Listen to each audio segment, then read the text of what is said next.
आप सभी को राधे कृष्ण। आज के वीडियो में आप पुत्रदा एकादशी की व्रत कथा सुनेंगे। पुत्रदा एकादशी साल में 2 बार आती है, एक बार श्रावण मास में और एक बार पौष मास में।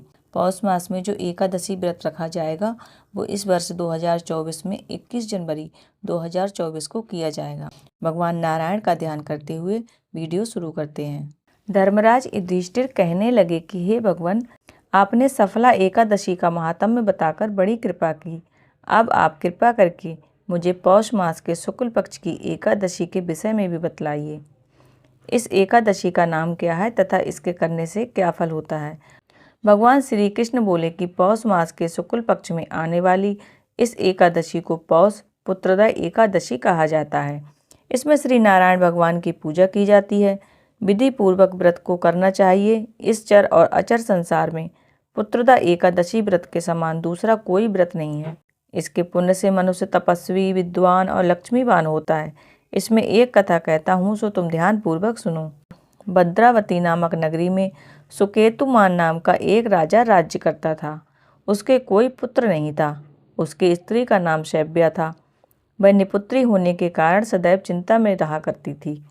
राजा के पितर भी रो रो के पिंड लिया करते थे और सोचा करते थे कि इसके बाद हमको कौन पिंड देगा।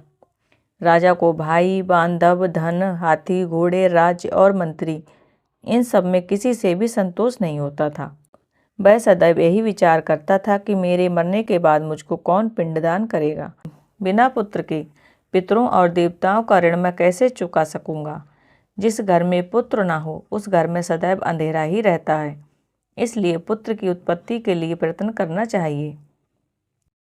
जिस मनुष्य ने पुत्र का मुख देखा है वह धन्य है।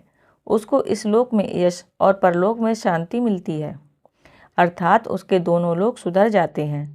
पूर्व जन्म के कर्म से ही इस जन्म में पुत्र, धन आदि प्राप्त होते हैं। राजा इसी प्रकार दिन रात चिंता में लगा रहता था।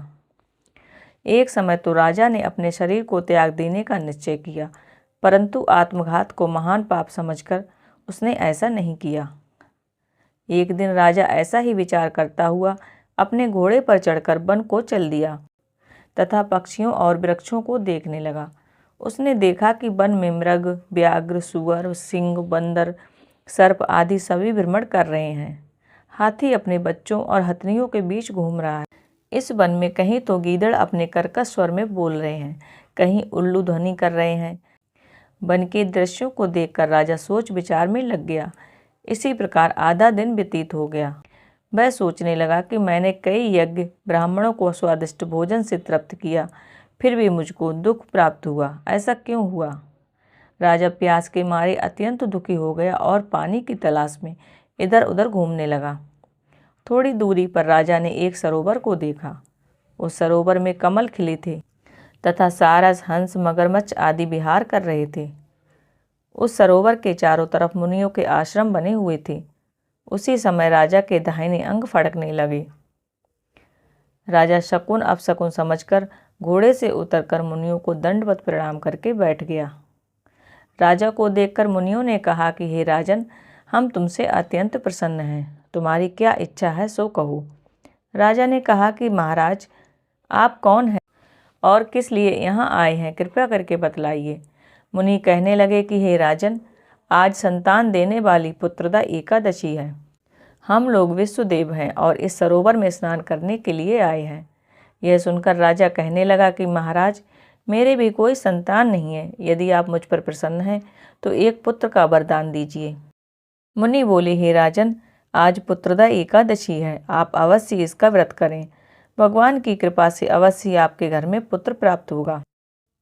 मुनि के वचनों को सुनकर राजा ने उसी दिन एकादशी का व्रत किया और द्वादशी को उस व्रत का पारण किया। इसके पश्चात मुनियों को प्रणाम करके वापस महल में आ गया।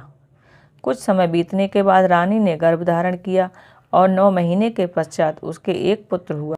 वह राजकुमार अत्यंत शूरवीर, यशस्वी और प्रजापालक हुआ। श्री कृष्ण कहने लगे कि हे राजन, पुत्र की प्राप्ति के लिए पुत्रदा एकादशी का व्रत करना चाहिए। जो मनुष्य इस महात्म्य को पढ़ता या सुनता है उसे अंत में स्वर्ग की प्राप्ति होती है। इस प्रकार भगवान श्री कृष्ण ने युधिष्ठिर को पुत्रदा एकादशी की कथा सुनाई। भगवान नारायण आपकी भी मनोकामना पूरी करें और आपके संतान के जीवन में सुख आए, समृद्धि आए और शांति आए। इसी कामना के साथ आज का वीडियो यहीं पर समाप्त करती हूँ। अगर आपको ये वीडियो पसंद आया हो तो वीडियो को लाइक और चैनल को सब्सक्राइब कीजिएगा। राधे कृष्ण।